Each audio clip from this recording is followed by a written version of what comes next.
बहुत ही बढ़िया होंगे। और मैं आज के क्लासेस में आप सबों के लिए लेकर आया हूँ बहुत ही महत्वपूर्ण वीडियो। और फिज़िक्स का क्लास 11th का फिज़िक्स है और यूनिट वन है जो क्लास जिसका यूनिट का नाम है फिज़िकल वर्ल्ड एंड मेजरमेंट। तो सबसे पहले हम लोग आज के क्लासेस में देखेंगे फिज़िकल वर्ल्ड एंड मेजरमेंट।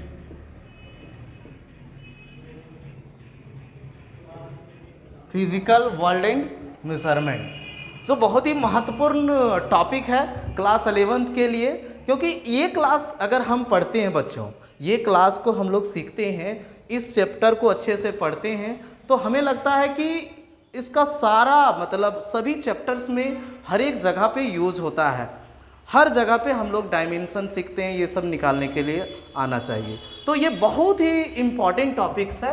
तो सबसे पहले इस चैप्टर में मैं आपको बताऊंगा, इस यूनिट में सबसे पहले मैं पार्ट कवर करने जा रहा हूँ physical quantity. What do you mean by physical quantity? Physical quantity किसको कहेंगे बच्चों? Physical quantity. तो सबसे पहले इस बात को समझते हैं कि हम फिजिकल क्वांटिटी किसको कहेंगे। तो फिजिकल क्वांटिटी क्या होता है? फिजिकल क्वांटिटी वैसे क्वांटिटी जिसको हम मेजर कर सकते हैं। जैसे बच्चों एक एग्जांपल लेते हैं, जैसे कि मान लिया जाए कोई लेंथ है ना, कोई लेंथ है, जैसे एक बेंच है और उस बेंच का कुछ लंबाई होगा जिसका मान लेते हैं कि 6 फुट है ना, 7 फुट हो सकता है। तो 6 फुट का अगर 7 फुट का है तो हम लोग उसको मापते हैं।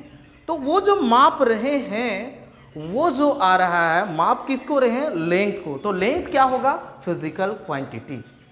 तो कहने का मतलब मेरा ये हुआ बच्चों कि जिसको हम मेजर कर सकते हैं, वैसे क्वांटिटी जिसको हम मेजर कर सकते हैं उसको नाम देंगे फिजिकल क्वांटिटी। दैट मीन्स क्या लिखेंगे? Those quantity which can measure, those quantity which can measure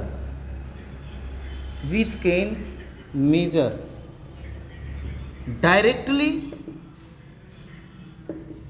और इनडायरेक्टली। इसका क्या मतलब हुआ बच्चों? डायरेक्टली और इनडायरेक्टली का मतलब होता है या तो हम कोई भी इंस्ट्रूमेंट के हेल्प से मेजर करें या तो बिना इंस्ट्रूमेंट के ही मेजर करें। Those quantity which can measure और डायरेक्टली और indirectly is called physical quantity, is called physical quantity. As for example हम लोग लिखेंगे E.G एग्जाम्पल जो होगा लेंथ, मास, टाइम। इसके अलावा भी इस दुनिया में बहुत सारे फिजिकल क्वांटिटी है जो हम लोग फिजिक्स में पढ़ेंगे एटसेट्रा। बहुत सारे फिजिकल क्वांटिटी है। बस एग्जाम्पल के लिए ये 3 एग्जाम्पल। जैसे मास है, मास को हम लोग मापते हैं, 1 kg 2 kg, इसको मेजर करते हैं। जैसे कोई बच्चा बोलेगा जैसे फिजिकल क्वांटिटी कौन नहीं हो सकता, जैसे ऐसे समझिए, जैसे आप देखते होंगे, जैसे हम बोलेंगे बुखार, कितना ज़्यादा वो बुखार है। या तो ये एग्जांपल लेते हैं, जैसे हम लोग हंसते हैं तो उसको हम कितना ज़्यादा हंसते हैं, या कोई भी चीज़ सोचते हैं हम कितना ज़्यादा सोचते हैं। अगर आप कोई भी चीज़ थिंकिंग कर रहे हैं उसको क्या आप मेज़र कर सकते हैं? थिंकिंग को कितना ज़्यादा हम थिंक कर रहे हैं या कितना ज़्यादा हम हंसते हैं वो हम मेज़र कर सकते हैं? कितना ज़्यादा नहीं हंसते हैं उसको मेज़र कर सकते हैं? नहीं। मतलब जो हम सोच रहे हैं, जो हम हंस रहे हैं, ये सब कुछ कार्य है ऐसा जिसको हम मेज़र नहीं करते हैं।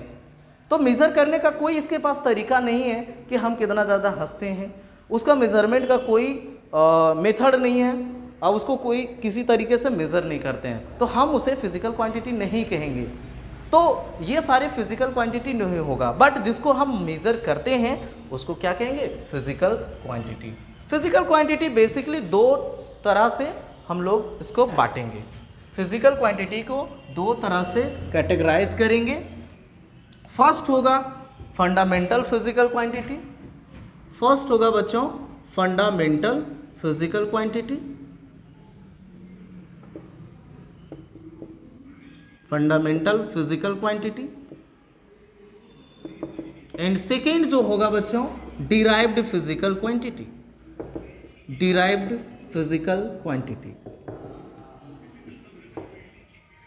तो बच्चों चलिए हम लोग समझते हैं कि what do you mean by fundamental physical quantity. तो स्टार्ट करें और टॉपिक लिखें जल्दी से, फंडामेंटल फिजिकल क्वांटिटी। तो देखिए बच्चों फंडामेंटल फिजिकल क्वांटिटी किसको कहेंगे। फंडामेंटल फिजिकल क्वांटिटी में क्या होता है, इसको किसको कहते हैं, वो हम लोग समझने का प्रयास करेंगे। आज का क्लासेस बेसिक क्लास है बच्चों, क्योंकि हम लोग कुछ टर्म्स को डिफाइन करेंगे ताकि हम लोग बहुत सारी चीज़ों को सीख सकें। तो हम लोग फंडामेंटल फिजिकल क्वांटिटी पढ़ने जा रहे हैं। तो वैसे सारे फिजिकल क्वांटिटी जो किसी पे डिपेंड नहीं है, डिपेंड का मतलब ये हुआ कि कोई किसी दूसरे पे डिपेंडेंट नहीं है, वो स्वयं पे डिपेंड होता है, मतलब किसी से लेना देना नहीं है। वो ऐसे फिजिकल क्वांटिटी जो स्वयं से बना हुआ है, किसी और से नहीं, स्वयं से बना होगा, वैसे फिजिकल क्वांटिटी को फंडामेंटल फिजिकल क्वांटिटी कहते हैं। जैसे कि मास स्वयं से बना हुआ है, किसी और से नहीं, कोई और उसके साथ नहीं ऐड होता है उस फिजिकल। जैसे फोर्स का एग्जांपल लेते हैं, तो फोर्स का फॉर्मूला जब हम लोग लिखते हैं मास इनटू एक्सेलेरेशन, तो इसमें दो तरह का फिजिकल क्वांटिटी आ रहा है, मास है, एक्सेलेरेशन है। तो फोर्स फंडामेंटल नहीं है, फोर्स डिराइव्ड है। लेकिन मास स्वयं अकेले है, उसके साथ मिला के किसी को और नहीं बनाना होता है, इसका बनाने के लिए किसी का हेल्प नहीं लिया जाता है कोई भी फिजिकल क्वांटिटी का, इसलिए मास एक फंडामेंटल फिजिकल क्वांटिटी है। तो इसका डेफिनेशन क्या लिखेंगे बच्चों, बोर्ड एग्जाम के लिए इंपॉर्टेंट होता है डेफिनेशन, बोर्ड एग्जाम में आता है ना, या तो बोर्ड एग्जाम में नहीं भी आए, आज के जेक में खास तौर पे देखते हैं कि जेक बोर्ड में झारखंड वाले बच्चों लोग को जब हम पढ़ाते हैं तो 11th में ऑब्जेक्टिव कर देते, तो उसमें भी नहीं पूछा जाता, बट ये जानना जरूरी, आपको समझना जरूरी है। तो फंडामेंटल फिजिकल क्वांटिटी क्या होगा, वैसे फिजिकल क्वांटिटी जो दूसरे पे डिपेंड नहीं हो, मतलब इंडिपेंडेंट हो। क्या मतलब, इंडिपेंडेंट हो, मतलब those physical quantity those physical quantity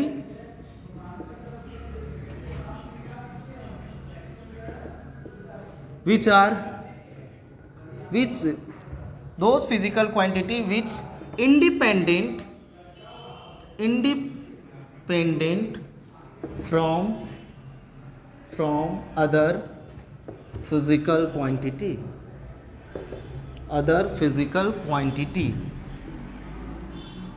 is called fundamental physical quantity, is called fundamental physical quantity। तो बच्चों आप समझ रहे होंगे क्या कहते हैं फंडामेंटल, किसको कहते हैं, वैसे physical quantity, those physical quantity which independent from other physical quantity is called fundamental physical quantity. Fundamental physical quantity basically 7 fundamental physical quantity, कितना है बच्चों, 7 फंडामेंटल फिजिकल क्वांटिटी। तो बच्चों आप लिख लिए होंगे, नहीं लिखे हैं तो फटाफट आप स्क्रीनशॉट कर सकते हो। 7 fundamental physical quantity, there are 7 fundamental physical quantity, हाँ ऐड कर लें, there are 7 fundamental physical quantity। कौन कौन है बच्चों, देखिए, first mass, second length, third time, fourth current, fifth luminous intensity,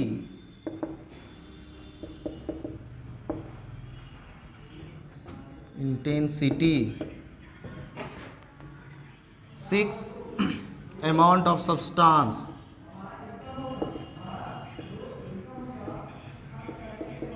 and 7 temperature. तो ये 7 फंडामेंटल फिजिकल क्वांटिटी जो किसी से मिलके नहीं बनता है, पहला है mass, length, time, current, luminous intensity, amount of substance and 7 temperature. इसका यूनिट अगर जो बोला जाता है केजी हम लोग लेते हैं बच्चों, किलोग्राम, लेंथ होता है मीटर में, टाइम होता है सेकेंड में, करंट होता है एम्पियर में, ल्यूमिनियस इंटेंसिटी होता है कैंडेला में, अमाउंट ऑफ सब्सटेंस होता है मोल में, और टेम्परेचर होता है केल्विन में बच्चों। तो ये 7 फंडामेंटल फिजिकल क्वांटिटी है। अब आते हैं हम लोग बच्चों डिराइव्ड फिजिकल क्वांटिटी। तो पढ़ते हैं, सीखते हैं डिराइव्ड फिजिकल क्वांटिटी। डिराइव्ड मतलब बना हुआ, डिराइवेशन मतलब किसी से मिल के बना हुआ है। तो वैसे फिजिकल क्वांटिटी को डिराइव्ड फिजिकल क्वांटिटी कहेंगे बच्चों जो किसी और फिजिकल क्वांटिटी पे डिपेंड होता है। Derived physical quantity, those physical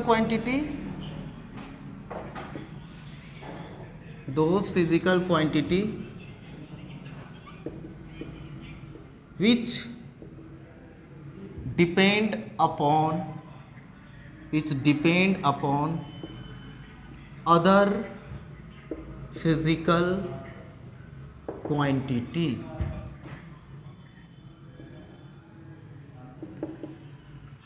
और या तो हम लोग फंडामेंटल फिजिकल भी क्वांटिटी कह सकते हैं, depend upon fundamental physical quantity. Fundamental physical quantity यहाँ पे ऑब्लिक में दिए हुए हैं, physical quantity other physical quantity के जगह पे लिख सकते हो fundamental physical quantity is called derived physical quantity. Hence for example जैसे हम लोग लिख सकते हैं डिराइव्ड फिजिकल क्वांटिटी में फोर्स का एग्जाम्पल हमने दिया था, mass into acceleration. Momentum p बराबर मास इनटू वेलोसिटी। इस तरह से एक्सेलरेशन, वेलोसिटी बाय टाइम, बहुत सारे फिजिकल क्वांटिटी है बच्चों डिराइव्ड फिजिकल क्वांटिटी जो लिखना यहाँ बोर्ड पे मुश्किल है। तो ये सारे डिराइव्ड फिजिकल क्वांटिटी होगा। बहुत सारे डिराइव्ड फिजिकल क्वांटिटी है। क्लास के दौरान हम लोग आगे जब चैप्टर पढ़ेंगे तो उसमें सीखेंगे हम लोग कौन कौन से डिराइव्ड होता है, सबको हम लोग एक करके पढ़ेंगे। तो हम लोग बच्चों आज के क्लासेस में हम लोगों ने देखा कि फिजिकल क्वांटिटी क्या होता है, और फिजिकल क्वांटिटी का 2 टाइप होता है, फंडामेंटल और डिराइव्ड। और फंडामेंटल और डिराइव्ड किसको कहते हैं बच्चों, ये हम लोगों ने सीखा। नेक्स्ट क्लास में हम लोग आते हैं बच्चों, और भी मज़ेदार हम लोग वीडियोस लाते रहेंगे आपके लिए और सिखाते रहेंगे कॉन्सेप्ट को। तो आज के लिए बस इतना ही। जय हिंद।